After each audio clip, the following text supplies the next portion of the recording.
The Retirement Cafe Podcast, episode 70. Why we don't follow money advice with Dr. Moira Somers. Retired or thinking about retirement? You've come to the right place. Welcome to the Retirement Cafe Podcast. In each episode, we bring you an important conversation with insight, tips and knowledge, all designed to help you live a fulfilling and successful life in retirement. Here's your host, Chartered Financial Planner and Accredited Later Life Advisor, Justin King. Hello and welcome to the latest episode of the Retirement Cafe Podcast, which is sponsored by the Timeline app.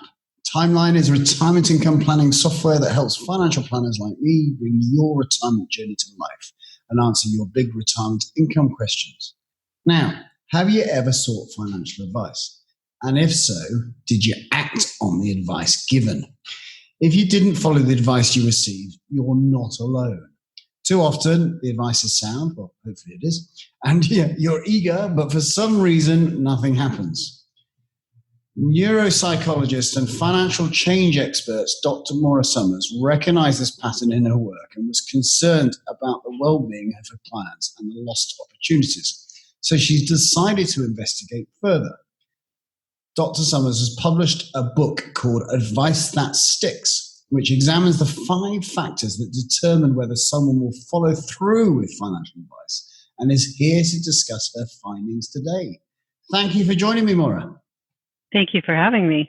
So we met, didn't we? We met last week in London, which was great that you came across and you did a masterclass and then a keynote at the Humans Under Management Conference. So that was great to catch up with you and meet with you. For those who may not have heard of you before, could you tell us a little bit about yourself and how you've ended up doing what you're doing? I have the privilege of being able to do a number of different things. I'm a professor at the University of Manitoba's Department of Clinical Health Psychology. So I see patients who have varying degrees of struggle with neurological disease. And I also work with people in the area of wealth psychology, including financial advisors and their clients. And I have had a long-standing fascination with what makes it easy or hard for people to follow through with the things that they want for their life, including professional advice on what would help them lead better lives. And one of the areas where it's really hard for people to follow through with their best intentions happens to be the domain of money. Mm. So why do you think that is? I think there are lots of reasons why. One of the problems is just that battle we all face between what feels good now and what would be best for us in the long run.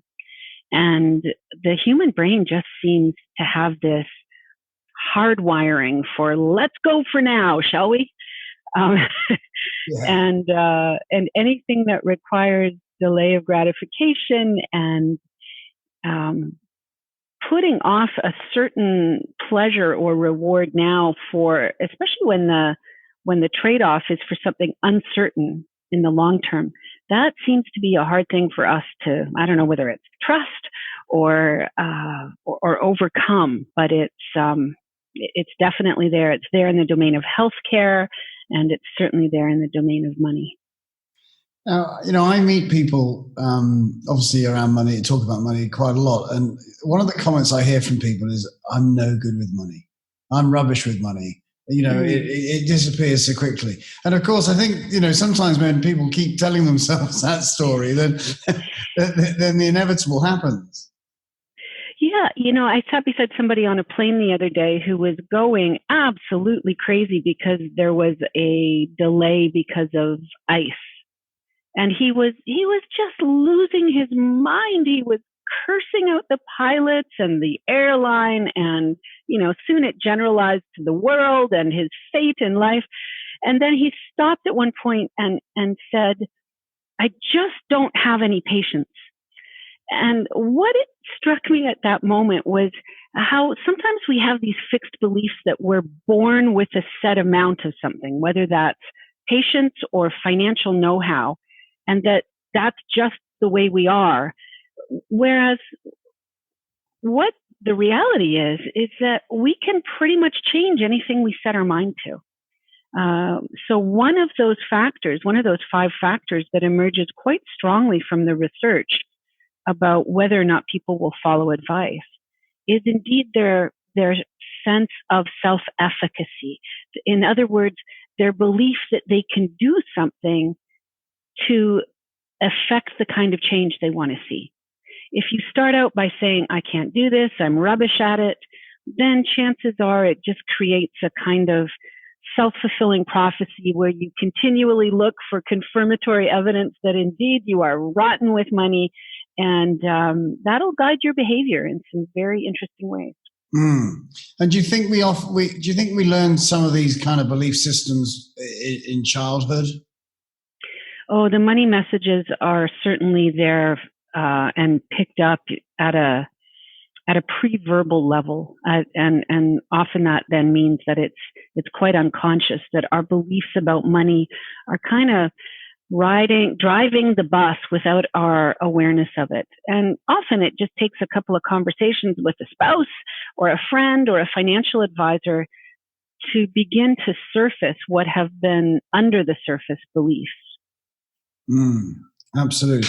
So I suppose the big question is for those who are listening who are thinking, I've got I haven't handled money well in my life, or, I'm finding it difficult maybe to plan for my retirement, or, money just kind of, rolls out of my pocket all the time. What are the hacks that you can provide to them? Obviously they can read your book, but what are the shortcuts that you could give some advice? If you were sat next to someone on the plane and they said, Laura, how could I be more successful with money? What would your advice be to them? Oh boy, I wish there were a really sexy kind of magic bullet that I could give, but some of it is just simply being willing for it to be different. Would you even be willing to change at that level? Could you change your belief that you can be somebody who's starting now is getting better all the time with handling your finances? Sometimes I find that people have beliefs that they're no good with money because they just aren't, there aren't as many zeros after their name as they have been led to believe is the marker of success. And so I think sometimes we have to have a pretty skeptical view of what the dominant culture's view of being good with money is. There are people who have lived in scarcity all their lives, and I have had the privilege of working with some of those people. And let me tell you, Justin, they are phenomenal money managers. There is all kinds of evidence that they are good with money, even if they don't have a lot left in their bank account at the end of the month. And so being willing to just kind of take a look at where are you good and where could you change? The world of money is quite complex, as you know, and it's not just a one-dimensional thing. So what are the factors where you actually manage money quite well? For example, do you earn well? Or are you a great comparison shopper? Or have you managed to pass on great money messages to your children about living within their means, for example? Have you got a story to tell about being willing to face up to debt you've incurred, and how the willingness to do that has begun to transform how you spend and how you save? Everybody's got something that they can build on. And I guess the next hack, if it were to be one, is just to be willing to be more conscious of how money flows in and out of your life every month. I find that once people are really able to determine how much life costs and how they want to direct the flow of that money, are those hidden subscriptions that have been coming out of their bank account or on their credit card every month, are they adding to the quality of life? That sometimes those kinds of steps begin to leave people with a greater and greater sense that they're the ones driving the bus, not these unconscious beliefs. Yeah. Wise advice, and a bit of I suppose self-knowledge, a bit of kind of introspective or reflection on where you are with money would be helpful. Absolutely. And, I find that working with a CFP professional or an accredited financial advisor of some sort is one way of just beginning to tell the truth about your money life to somebody who's qualified to hear it. Yeah. And I don't just mean qualified by virtue of their insurance designation or their investment portfolio expertise, but I mean qualified by virtue of their empathy, of their ability to listen and to understand what you really want and to help you make decisions in accordance with those values. Because one of the other big factors that determines whether or not people will follow advice are behaviors of the advisors themselves. There are lots of advisors out there who don't show up in the way that one might hope. Many of them show up with so much jargon that they could leave Einstein feeling like a dummy. Some of them show up with such a pressure to talk and to impress that they never give the client a chance to put in a word in. Some of them show up with frank gender biases, so they only talk to one member of the couple if you're going in as a couple. So in my work, I spend a lot of time working not with consumers or the sort of the regular Joe public, but I spend a lot of my time working with advisors, trying simply to get them to stop doing the things that are such turnoffs or so off-putting to clients. And I think, and I don't know what it's like in Canada and the US, but I hold the certified financial planning certificate myself, which obviously is a kind of international certification. And in the UK, we also have something called the Chartered Financial Planner, which I'm also one. But the main route of qualifications is about testing knowledge. That's the benchmark. That how. And I appreciate that. Yes, you want a knowledgeable advisor, but you're touching on something deeper than this. This is about listening skills and empathy, the things you just mentioned, etc. How would So if someone was out there looking for an advisor, what would let's say you were advising your sister in the UK, let's say you had one, and she called you up and said, Maura, I need to find a financial advisor. What would you, other than the qualification route, which of course I'm sure you'd recommend that she found a qualified person, what would you ask them what would you recommend that she was looking for, or how she found someone she could work with? Yes, that's such a great question. One of the tried and true methods is to talk to friends about whether they're working with somebody they like and to find out why it is that they like that person. And you want to listen for comments like, he or she listens to me. He or she knows what's important to me.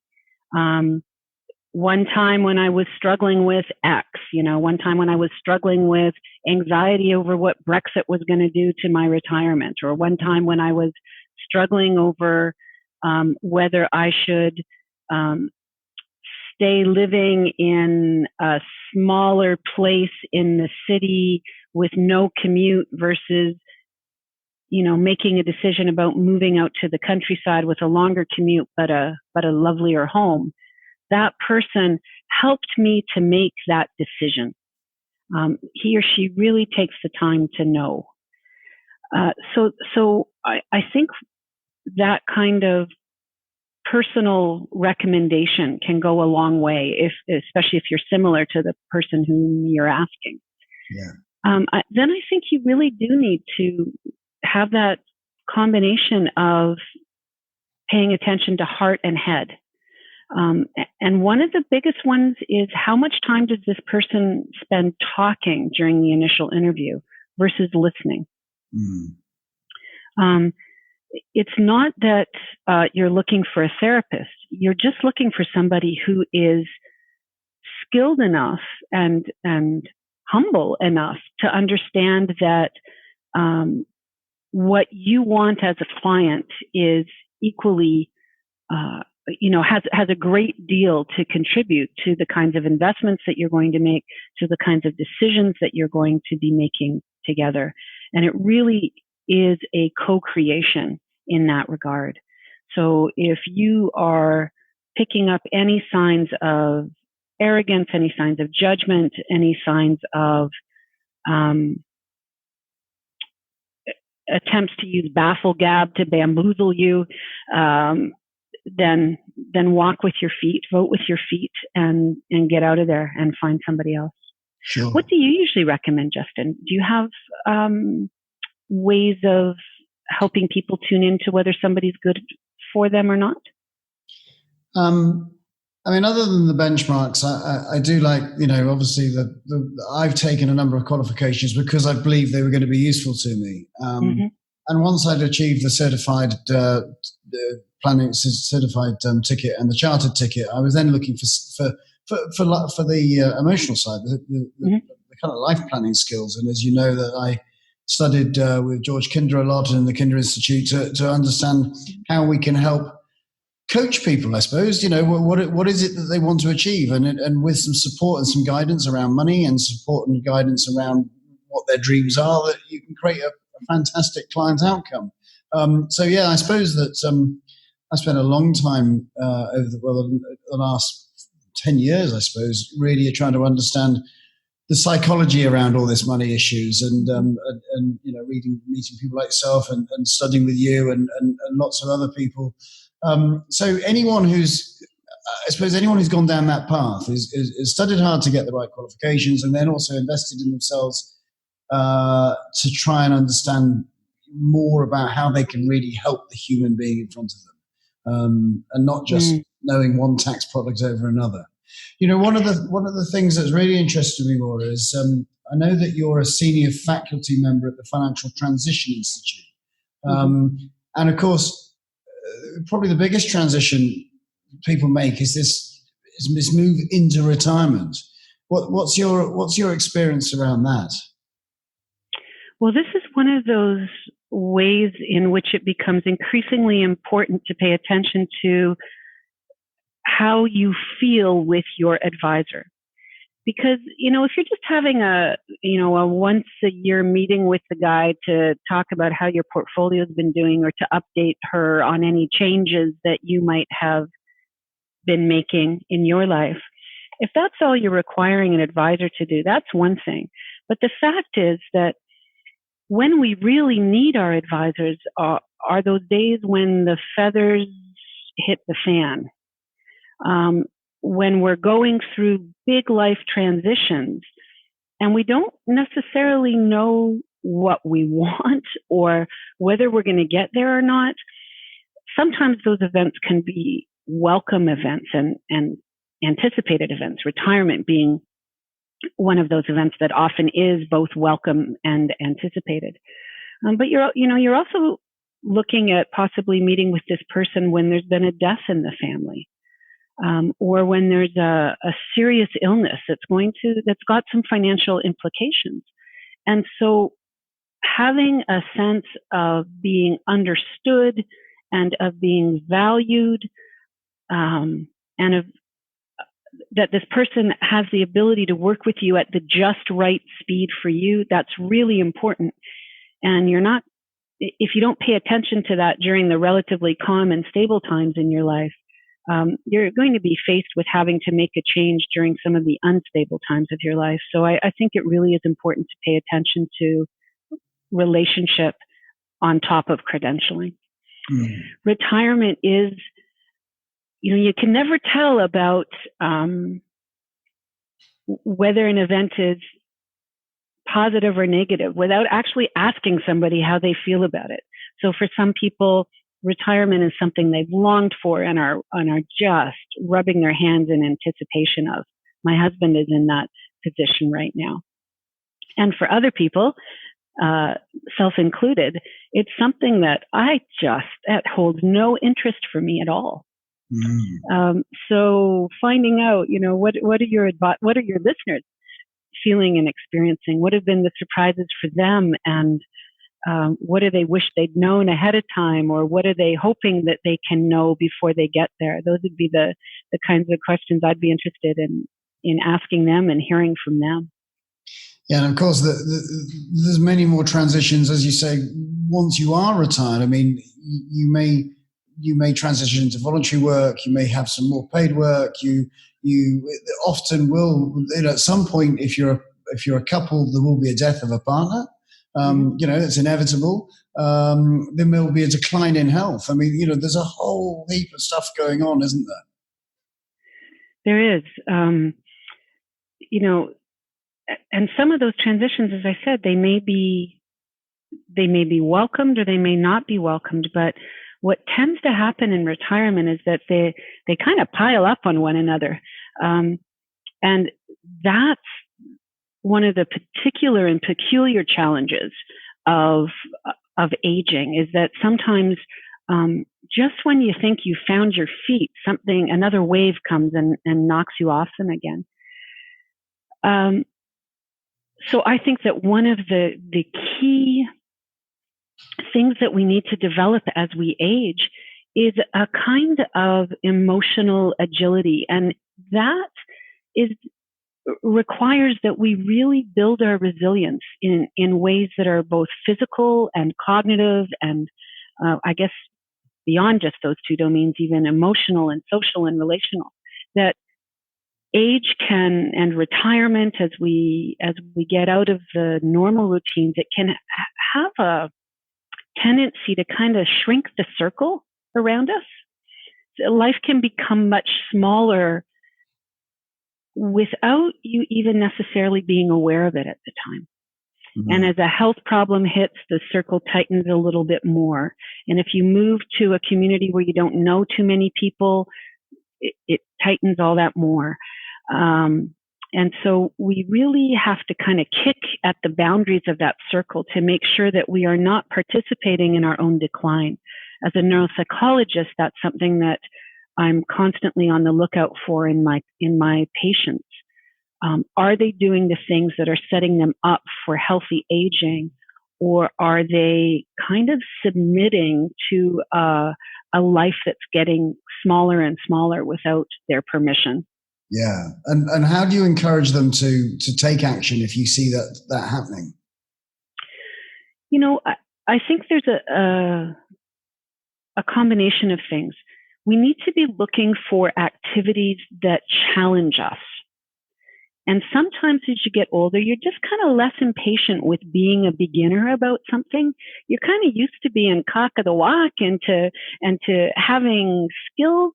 And very few of us really enjoy being back in that beginner's place again. We don't like things where we don't know the outcome necessarily. We don't like things where it's not certain whether we'll be any good at it or not. And yet, the research shows that if you just stick to the tried and true, you are inviting actual brain shrinkage. You are inviting neurological decline to sit in. That we have to keep finding ways to wake up our brain. And the best ways to do that are by looking to activities that train our attention in new ways. So let's take maybe a tried and true skill. Maybe you've been playing guitar or piano for years, and you can just pick up a song that you've known, and it just gives you great pleasure to sit down and play that. Well, that pleasure thing is important to pay attention to because, without positivity in life, we also tend to experience cognitive decline. But the familiarity of that really doesn't do anything for our brain health. If you really want to wake up your brain, go sign up for some improvisational jazz lessons. It's got to kind of push you into that stretch zone, or do some ear training. Or, if you've only ever played music by reading music, then get yourself a teacher who can challenge you to play more by ear. Or if you've only ever played by ear, let's see if we can get you to learn how to read sheet music. So it's just taking the things that already give you joy and kind of expanding that outward so that it's a little more challenging. One of the things that I often hear couples in retirement say is that, this becomes the opportunity. I put that in quotes because it doesn't often feel quite so grand as all that, but, to take up ballroom dancing together, or those things that one of you has always wanted to do and the other one is maybe a little more reluctant about it. Take those invitations as opportunities to grow your relationship, which, that's something that can get stale, as an opportunity to stretch your physical muscles, which are something that can get stale in their own way. They shrink and they tighten, and that get new neurological pathways firing up. If you take ballroom dancing lessons, let me tell you, your brain will come alive. Memory, motor areas, the cerebellum, which is responsible for sort of coordinating these movements, it will come alive. And in the end, it prevents the kind of decline that we're all hoping to avoid, or at least compress into the smallest possible period at the end of our lives. That's the goal. Yeah, absolutely. Absolutely. And, as we get older, does kind of dealing with finances, does that become, what do you think? Does it become more complex, more difficult? Or do you feel that people are burdened by money as they get older?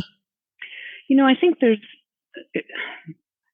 retirement encompasses, 3 to 4 decades for some people. So we're talking about really different cognitive abilities and really different life circumstances from somebody who might be 55 versus 95. Yeah. So we just need to look at that.